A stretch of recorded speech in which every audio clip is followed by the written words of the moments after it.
Welcome to the Flame Tree Myth and Fiction podcast.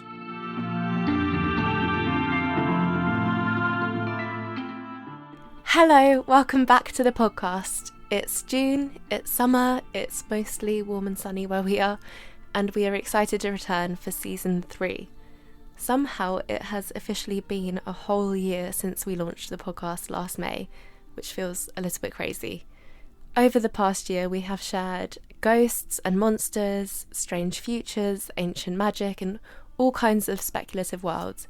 And this season we've got even more fantastic fiction and fascinating conversations coming your way. Today we are diving into the latest anthology in our Myths, Gods and Immortals series, the Valkyries. They are fierce daughters of battle, riders of storm and shadow. They're some of the most striking figures in Norse mythology. They're a group of female figures who guide souls of the dead to Odin's hall, Valhalla. And in stories they can appear as lovers of heroes and other mortals, warriors, fate weavers, and so much more. There is a lot of breadth to these figures, and their complexity is exactly what this anthology explores. Like the other books in the series, The Valkyries was built from an open submissions call, inviting writers to imagine new stories behind these legendary figures and expanding on the old myths. The Valkyries in many ways have become symbols of loss and transformation and power, which brings us to today's episode theme: women standing at the threshold of death. Our first story is The Weird Sister by D.L. Steele. This is a beautifully moving take on Skuld, one of the Norns, who are a group of deities responsible for shaping human destinies. Rather than glorious battles and fallen heroes, we find here that Skuld is dealing with the quieter tragedies of ordinary human lives. She has to confront the limits of her power as she learns what it means to guide someone through an ending, perhaps learning that this could signal a beginning too. The author Dorothy has sent us a short introduction to her story.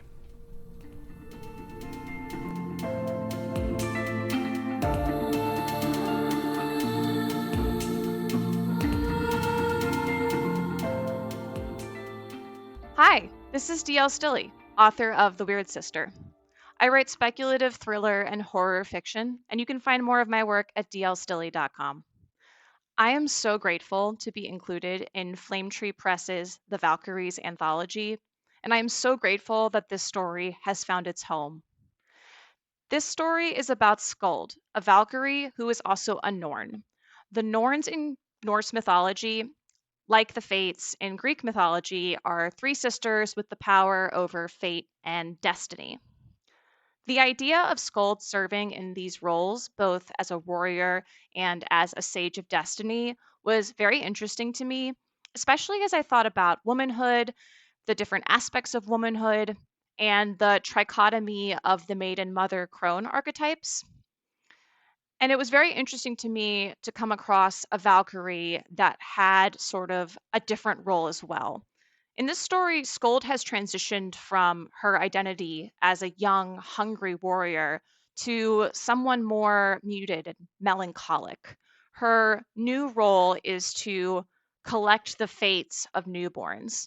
And Skuld finds this task very tiresome and monotonous compared to the great battles that she remembers from the glory days. So the story begins with her doing her job, which is collecting the fate of a newborn. But rather than business as usual, she decides to break the rules, to go against her duty, to give this newborn a new, exciting fate. But she learns that fate isn't really something that can be shaped, because in this version of the Norns, they don't really shape fate so much as they record it. And she discovers that the task she's laid out for herself is not as simple as it appears. In that way, the story is also about acceptance and loss and grief and finding the strength to build something new. In many ways, it's inspired by my own mother, who has experienced a lot of loss. But to me, she is a real life Valkyrie because she never gives up. And she always fights that battle to find the light and the joy in life. I've also experienced loss, and this story was, in a way, about my own healing. It was about conquering the stages of grief, about denial and bargaining, and about fighting that battle to find the light again. It takes great strength to move forward from a loss, but it can be done. And I hope that this story inspires others to find that strength, to find that battle, and to find the Valkyrie within themselves. Thank you so much for taking the time to listen, and I hope you enjoy The Weird Sister.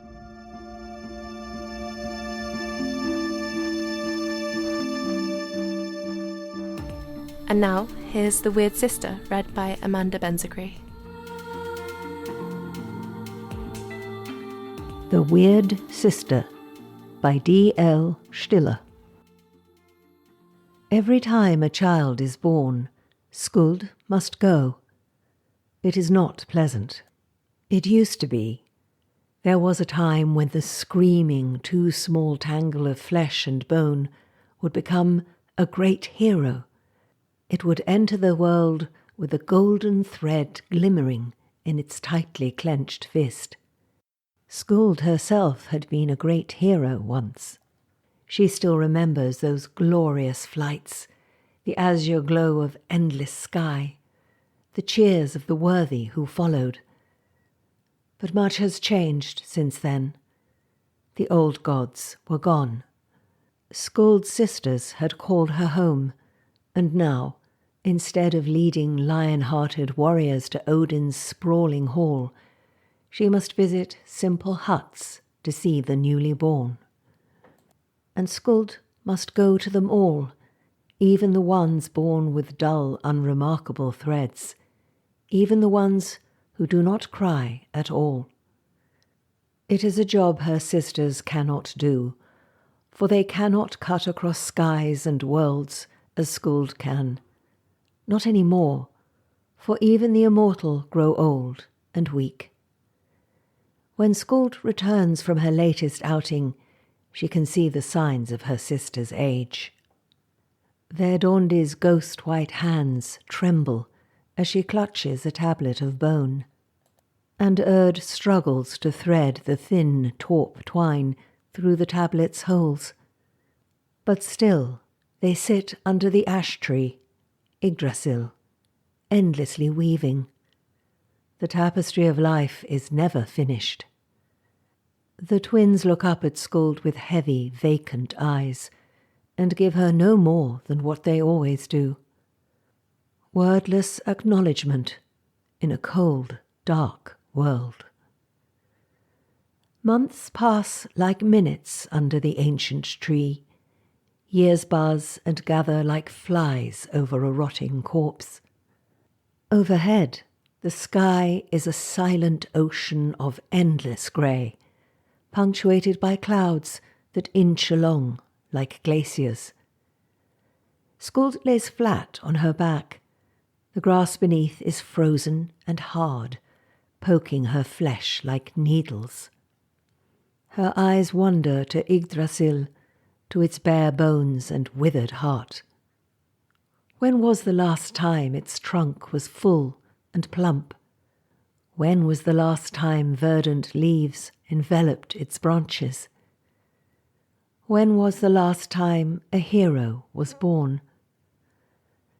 Thousands of bands dangle from the ash tree's boughs. They were once artful, tightly woven and adorned with rosettes, diamonds, and chevrons. Now they are haphazard, monotone, fraying, and flat. Skuld has not brought back anything worth weaving in a long time. Still, her sisters add to the bands, eternal and indifferent. A raindrop lands on the bridge of Skuld's nose. It trickles down to her cheek, then to her lips, and she lets it linger there, savouring its vague sweetness, a vaguely pleasant taste that cuts through the otherwise sour air. A child is born. Skuld stands. She does not say goodbye. The immortal rarely find meaning in such a transient phrase. The flight across worlds is always too short. Skuld wants to linger up here, but even her mount knows the truth. There is no time to taste the silver of the clouds, to savour the scent of cool, crisp air. Her steed, Elvindur, does not dawdle. When they see the land of mortals, he dives toward the field below. When they land, Elvindur fades into wind and mist. He will return when needed, but he is not needed for this. Skuld climbs the yellow hill to the small thatched roof home. The windows are open, curtains flapping in tempest-tossed gusts. Thunder crashes, but it does not drown out the mother's screams. She slips through the door, the lock clicking to greet her. One midwife reaches between the mother's legs. A shaking green apprentice wraps her arms around a pail of water. A single candle flickers in the windowsill. Crimson stains the blanket thrown over the dirt floor. Skuld crouches beside the mother, whose head is thrown back, whose lips quiver as she pleads toward the heavens. Skuld prays too, even though she knows most of the gods have turned into stories and stone after years of standing too still. The midwife cradles a small, noiseless thing. Skuld's shoulders fall. She digs her fingers into the dirt. It is a feeling she has known before, a feeling she will know again. Skuld can sense her sister's empty gaze slither across time and space. Their apathy wraps itself around her neck and tightens. Something burns inside Skuld, crackles and hisses like a growing flame. She snatches the child from the midwife, and she takes it into her arms, breathing hot air onto its frozen face. Its eyes flutter open. The midwife looks up at Skuld, her eyes wide with horror. "You're not supposed to do that," the midwife says, with the wisdom of the 1,000 women that have come before her. Skuld clutches the infant close to her chest.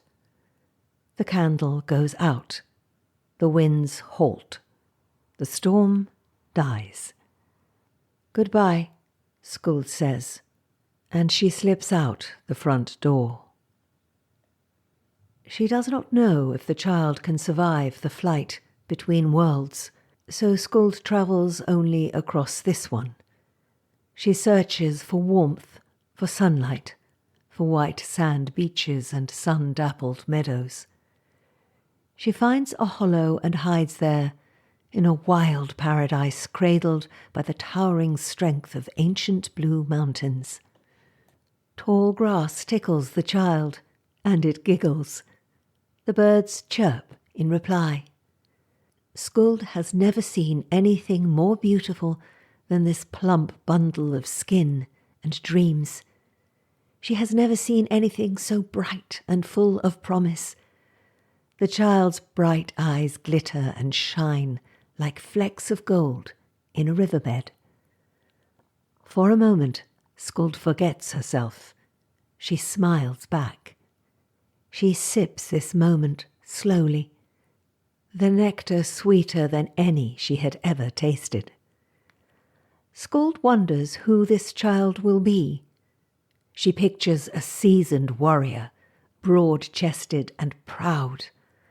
War drums beat steadily across victories and triumphs until the child, now a man, is the last one standing on a smoking battlefield.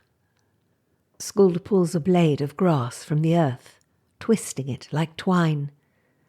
The sharp edge cuts her finger, and her blood stains the green grass red. Skuld frowns. It doesn't matter. That fate seems too bloody for this little lamb, anyway.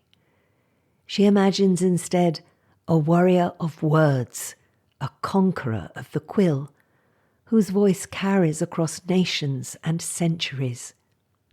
She plucks another strand of grass. She twists again. It is too dry. It cracks and splinters. Skuld's fingers tense.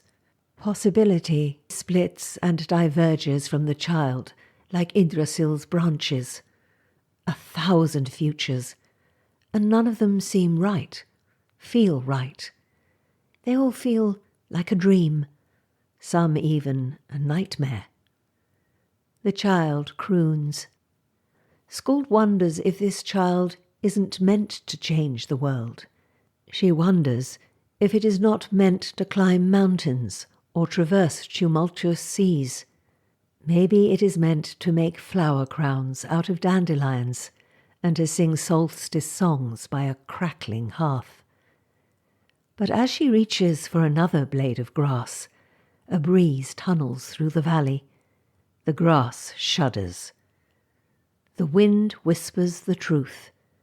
There is no place in this world for a child that belongs to death. The wind stops. A shadow creeps over the sun. Hell is murky. Fie, she snarls. Fie. Skuld wants to ask Hel about the others, about Odin and Freya and Tyr, and why Hel still wanders the worlds while her brethren hide away. But Hel does not seem like the type who answers questions. Before Skuld can begin, Hel simply shakes her head, her dark eyes wide with warning. Hel escorts Skuld back to the thatched roof hut. She lets Skuld carry the child. The mother must see the child, Hel says. She must see he is gone. Skuld does not understand why death demands such cruelty. Why must this mother look upon a child that does not breathe, that does not cry? Why must that image be carved into the folds of the mother's fragile mind? Why must it destroy her, its aftershocks shaking her every time she sees a crib, hears a nursery rhyme? Why must it haunt her as long as she breathes? But Hel glares at her again, and Skuld knows she cannot ask. Skuld halts at the base of the hill. The hut waits silently. This cannot be it. Heat builds in Skuld's eyes. She squints, her eyelids like dams, but the tears burst through. Their salt burns her cheeks. Skuld must be more than this. She must be more than the harbinger of death. She must be more than the one who returns to distant stairs, grey skies, and a dying tree. Hel places a hand on Skuld's shoulder, but there is no comfort in the gesture, only a light push. She must see the child, Hel repeats. Skuld does not move. It cannot be the same. It can be over and over again, over millennia and eras, until finally she looks the blazing sun in the eyes and explains that her child, the earth, is gone. She presses the child against her chest. Already the child grows cold, grows quiet. Its life slips through her fingers, and holding the child is like holding water. So she steps forward up the hill to bring the child home one last time. The hill is steeper than she remembers. The ground is softer. Her feet sink into crumbling earth. But Hel breathes down her neck. Her breath is frigid and biting, as sharp as her ancient teeth. She repeats herself with each of Skuld's steps. She must see. She must see. Skuld slides into the door again. The mother's eyes are red and dark, like cherry pits. The midwife whispers softly in her ear. The apprentice cleans her bare legs. Still, the mother does not move from the floor. She only gasps and sobs and stares upward at straw and reeds, as though she is trying to bore through them, to appeal to the dispassionate stars. Hell waits on the other side of the door. There is an order to these things. Skuld must go first. She always goes first. Skuld kneels beside the mother. The mother does not look at her. She does not dare look at fate, so unjust, so cruel. The child is quiet and cold. The midwife takes it from Skuld's hands and passes it to the mother. The mother finally looks away from the ceiling. She sobs into her child's hair, as thin and soft as peach fuzz. Hell steps into the room. Skuld knows it is time to go. Hell places her hand on Skuld's shoulder. It is kind this time. She must see, Hell said, so she can become. Skuld stares at Hell as she reaches for the child. For a moment the mother tightens her grip, but the midwife whispers again, and the mother relinquishes. Hell cradles the never-born in her arms, and she leaves. Skuld wonders if Hell has sisters, if they will regard her and what she brings. Skuld has never stayed this long. She wonders what will become of this mother. No, she wonders what the mother will become. And then Hell's words propagate, their roots winding their way through Skuld's body, through her throat, surfacing at her lips. Skuld speaks to the woman. This is an end, Skuld says. The mother does not move. The midwife narrows her eyes. Skuld is not supposed to speak. Or maybe she is. She's never tried. This is an end, but it is not yours. The midwife's furrowed brow softens. She cups her hand over her mouth, leaning into the mother's ear. Skuld can hear her own words repeated, but better, softer in the sage's soothing voice. There is more after the end. Skuld knows the world is hard. She knows how quickly the world can change. She knows she can be a warrior of legend, a favourite of the gods, guiding fearless Einherjar with song and mead to Valhalla. And she knows that the gods who loved you can leave you, close the doors of their great halls, and swathe themselves in apathy. She knows that the world can be cold and unfeeling. But there is more. Hell's words echo again. She must see. He is gone, and he will be with you always. But you are more. You can be more. Skuld reaches for the mother's hand, but the midwife shakes her head. She steps in between, taking the mother's hand in her mortal one. Again the midwife repeats Skuld's words, but with a humanity Skuld can't quite grasp, a tactfulness that remains just beyond her immortal reach. You can make flower crowns and sing solstice songs. You can watch the sun rise and set. You will have victories to celebrate and stories to spin, Skuld says. This is not your end. This is not Skuld's end. There are more mothers than this one.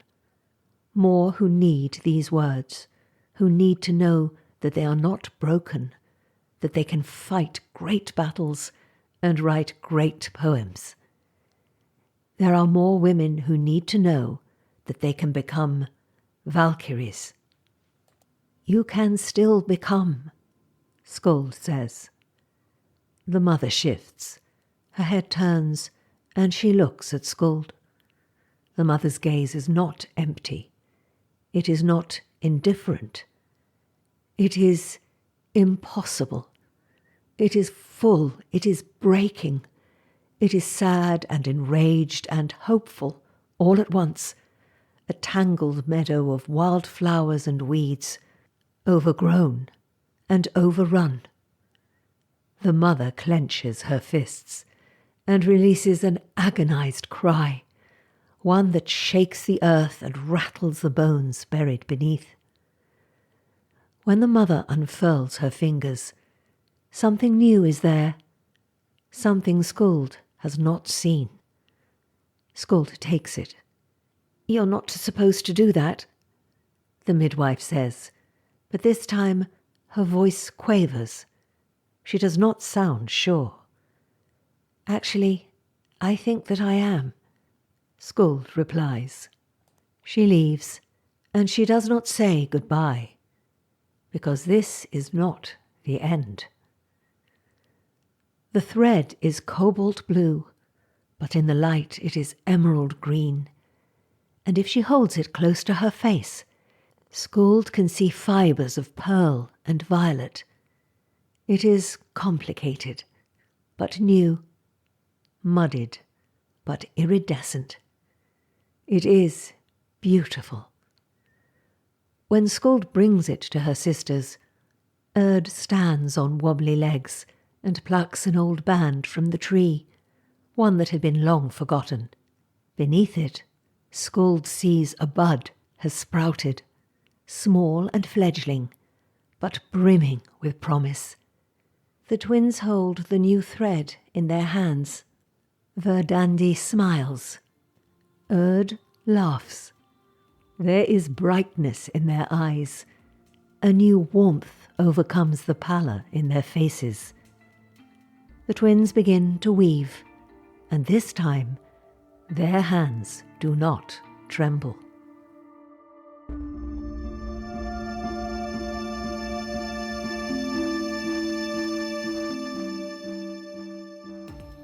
This story really reframes the Valkyrie figure. Instead of this distant chooser of the slain and untouchable weaver of fate, Skuld is deeply compassionate, perhaps also kind of maternal, and she's wrestling against the inevitability of death while still trying to find meaning beyond it. We have to ask whether experiencing loss can transform us, and, as Dorothy posed in her introduction, how we can find the strength to build something new. That idea carries into our second piece, Death and the Woman by Gertrude Atherton, taken from our anthology Footsteps in the Dark, which is part of our Gothic fantasy series. Where the Weird Sister deals with death on quite a cosmic and mythological scale, Atherton's story brings death very close and personal. It's a claustrophobic and very Gothic story, all about the unbearable act of waiting beside someone you love as death slowly approaches. While the story was written over a century ago, I don't think much has really changed in the grief and fear humans experience when facing death. But without giving it all away, let's have a listen. This is Death and the Woman, read by B.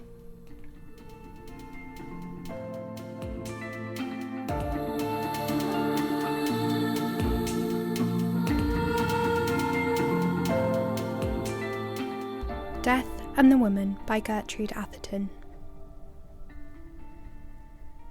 Her husband was dying, and she was alone with him. Nothing could exceed the desolation of her surroundings. She and the man who was going from her were in the third floor back of a New York boarding house. It was summer, and the other boarders were in the country. All the servants except the cook had been dismissed, and she, when not working, slept profoundly on the fifth floor. The landlady also was out of town on a brief holiday. The window was open to admit the thick, unstirring air. No sound rose from the row of long, narrow yards, nor from the tall, deep houses annexed. The latter deadened the rattle of the streets. At intervals the distant, elevated, lumbered protestingly along, its grunts and screams muffled by the hot, suspended ocean. She sat there, plunged in the profoundest grief that can come to the human soul, for in all other agony hope flickers, however forlornly. She gazed dully at the unconscious, breathing form of the man who had been her friend and companion and lover during 5 years of youth too vigorous and hopeful to be warped by uneven fortune. It was wasted by disease. The face was shrunken. The night garment hung loosely about a body which had never been disfigured by flesh, but had been muscular with exercise and full-blooded with health. She was glad that the body was changed, glad that its beauty too had gone some otherwhere than into the coffin. She had loved his hands as apart from himself, loved their strong warm magnetism. They lay limp and yellow on the quilt. She knew that they were already cold and that moisture was gathering on them. For a moment something convulsed within her. They had gone too. She repeated the words twice, and after them, forever. And the while, the sweetness of their pressure came back to her. She leaned suddenly over him. He was in there still, somewhere. Where? If he had not ceased to breathe, the ego, the soul, the personality, was still in the sodden clay which had shaped to give it speech. Why could it not manifest itself to her? Was it still conscious in there, unable to project itself through the disintegrated matter which was the only medium its creator had vouchsafed it? Did it struggle there, seeing her agony, sharing it, longing for the complete disintegration which should put an end to its torment? She called his name, even shook him slightly, mad to tear the body apart and find her mate, yet even in that tortured moment realizing that violence would hasten his going. The dying man took no notice of her, and she opened his gown and put her cheek to his heart, calling him again. There had never been a more perfect union. How could the bond still be so strong if he were not at the other end of it? He was there, her other part, until dead he must be living. There was no intermediate state. Why should he be as entombed and unresponding as if the screws were in the lid? But the faintly beating heart did not quicken beneath her lips. She extended her arms suddenly, describing eccentric lines above and about him, rapidly opening and closing her hands as if to clutch some escaping object, then sprang to her feet and went to the window. She feared insanity. She had asked to be left alone with her dying husband, and she did not wish to lose her reason and shriek a crowd of people about her. The green plots in the yards were not apparent, she noticed. Something heavy, like a pall, rested upon them. Then she understood that the day was over and that the night was coming. She returned swiftly to the bedside, wondering if she had remained hours or seconds and if he was dead. His face was still discernible, and death had not relaxed it. She laid her own against it, then withdrew it with shuddering flesh, her teeth smiting each other as if an icy wind had passed. She let herself fall back in the chair, clasping her hands against her heart, watching with expanding eyes the white sculptured face, which, in the glittering dark, was becoming less defined of outline. Did she light the gas, it would draw mosquitoes, and she could not shut from him the little air he must be mechanically grateful for. And she did not want to see the opening eye, the falling jaw. Her vision became so fixed that at length she saw nothing, and closed her eyes and waited for the moisture to rise and relieve the strain. When she opened them, his face had disappeared. The humid waves above the housetops put out even the light of the stars, and night was come. Fearfully, she approached her ear to his lips. He still breathed. She made a motion to kiss him, then threw herself back in a quiver of agony. They were not the lips she had known, and she would have nothing less. His breathing was so faint that in her half-reclining position she could not hear it, could not be aware of his moment of death. She extended her arm resolutely and laid her hand on his heart. Not only must she feel his going, but so strong had been the comradeship between them, it was a matter of loving honour to stand by him to the last. She sat there in the hot, heavy night, pressing her hand hard against the ebbing heart of the unseen, and awaited death. Suddenly an odd fancy possessed her. Where was death? Why was he tarrying? Who was detaining him? From what quarter would he come? He was taking his leisure, drawing near with footsteps as measured as those of men keeping in time to a funeral march. By wayward deflection, she thought of the slow music that was always turned on in the theatre when the heroine was about to appear, or something eventful was about to happen. She had always thought that sort of thing ridiculous and inartistic. So had he. She drew her brows together angrily, wondering at her levity, and pressed her relaxed palm against the heart it kept guard over. For a moment the sweat stood on her face. Then the pent-up breath burst from her lungs. He still lived. Once more the fancy wantoned above the stunned heart. Death, where was he? What a curious experience, to be sitting alone in a big house, for she knew that the cook had stolen out, waiting for death to come and snatch her husband from her. No, he would not snatch, he would steal upon his prey as noiselessly as the approach of sin to innocence, an invisible, unfair, sneaking enemy with whom no man's strength could grapple. If he would only come like a man and take his chances like a man. Women had been known to reach the hearts of giants with the dagger's point, but he would creep up upon her. She gave an exclamation of horror. Something was creeping over the window-sill. Her limbs pulsed, but she struggled to her feet and looked back. Her eyes dragged about against her own volition. 2 small green stars glared menacingly at her just above the sill. Then the cat possessing them leaped downward and the stars disappeared. She realized that she was horribly frightened. Is it possible? She thought. Am I afraid of death, and of death that has not yet come? I have always been rather a brave woman. He used to call me heroic. But then, with him, it was impossible to fear anything. And I begged them to leave me alone with him as the last of earthly boons. Oh, shame! But she was still quaking as she resumed her seat and laid her hand again on his heart. She wished that she had asked Mary to sit outside the door. There was no bell in the room. To call would be worse than desecrating the house of God, and she would not leave him for one moment. To return and find him dead, gone alone? Her knees smote each other. It was idle to deny it. She was in a state of unreasoning terror. Her eyes rolled apprehensively about. She wondered if she should be seeing it when it came, wondered how far off it was now. Not very far. The heart was barely pulsing. She had heard of the power of the corpse to drive brave men into frenzy, and had wondered, having no morbid horror of the dead. But this? To wait, and wait, and wait, perhaps for hours past the midnight on the small hours, while that awful, determined, leisurely something stole nearer and nearer.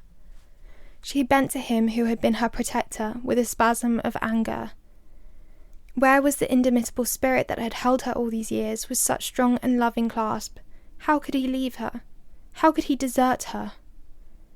Her head fell back and moved restlessly against the cushion, moaning with the agony of loss. She recalled him as he had been. Then fear once more took possession of her, and she sat erect, rigid, breathless, awaiting the approach of death. Suddenly, far down in the house on the first floor, her strained hearing took note of a sound. A wary, muffled sound, as if someone were creeping up the stair, fearful of being heard. Slowly, it seemed to count 100 between the laying down of each foot. She gave a hysterical gasp. Where was the slow music? Her face, her body were wet, as if a wave of death sweat had broken over them. There was a stiff feeling at the roots of her hair. She wondered if it were really standing erect, but she could not raise her hand to ascertain. Possibly it was only the colouring matter of freezing and bleaching. Her muscles were flabby, her nerves twitched helplessly. She knew that it was death, who was coming to her through the silent, deserted house. Knew that it was the sensitive ear of her intelligence that heard him, not the dull, coarse-grained ear of the body. He toiled up the stair painfully, as if he were old and tired with much work. But how could he afford to loiter, with all the work he had to do? Every minute, every second, he must be in demand to hook his cold, hard finger about a soul struggling to escape from its putrefying tenement. But probably he had his emissaries, his minions, for only those worthy of the honour did he come in person. He reached the first landing and crept like a cat down the hall to the next stair, then crawled slowly up as before. Light as the footfalls were, they were squarely planted, unfaltering slow, they never halted. Mechanically, she pressed her jerking hand closer against the heart. Its beats were almost done. They would finish, she calculated, just as those footfalls paused beside the bed. She was no longer a human being. She was an intelligence and an ear. Not a sound came from without. Even the elevated appeared to be temporarily off duty. But inside the big quiet house that footfall was waxing louder, louder, until iron feet crashed on iron stairs and echo thundered. She had counted the steps. 1, 2, 3. Irritated beyond endurance at the long, deliberate pauses between. As they climbed and clanged with slow precision, she continued to count, audibly and with equal precision, noting their hollow reverberation. How many steps had the stair? She wished she knew. No need. The colossal trampling announced the lessening distance and an increasing volume of sound, not to be misunderstood. It turned the curve, it reached the landing, it advanced, slowly, down the hall. It paused before her door. The knuckles of iron shook the frail panels. Her nerveless tongue gave no invitation. The knocking became more imperious. The very walls vibrated. The handle turned swiftly and firmly. With a wild and instinctive movement, she flung herself into the arms of her husband. When Mary opened the door and entered the room, she found a dead woman lying across a dead man.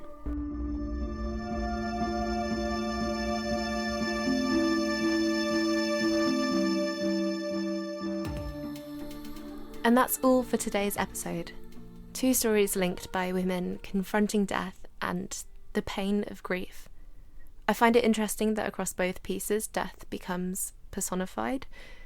In The Weird Sister, it appears through mythological figures, Valkyries, Norns, Hel, beings who guide and witness and shape human loss.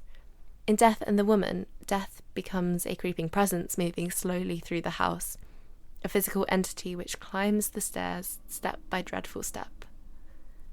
Perhaps that's part of why we tell stories this way, giving death a face, a voice, or some sort of physical body makes it easier to grasp. There's something tangible there, no longer incomprehensible. It gives shape to grief and maybe even a strange kind of agency to the people who experience it, which is all of us at some point or another. While death may be inevitable, the way we seek to understand it is very human. Stories and interpretations across history and cultures are a comfort to us in difficult times. But in the meantime, make sure to tune in to next Tuesday's episode, where we'll have a lighter, perhaps more romantic touch. As always, if hearing these stories inspires you to write your own, do keep an eye out on our submissions page and sign up to our newsletter. All links are in the episode description. Right, we'll see you next week.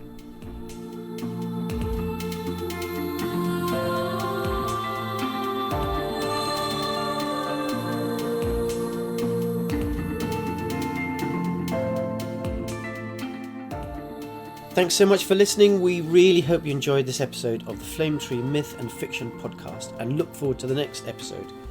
Do recommend it to your friends. Goodbye for now.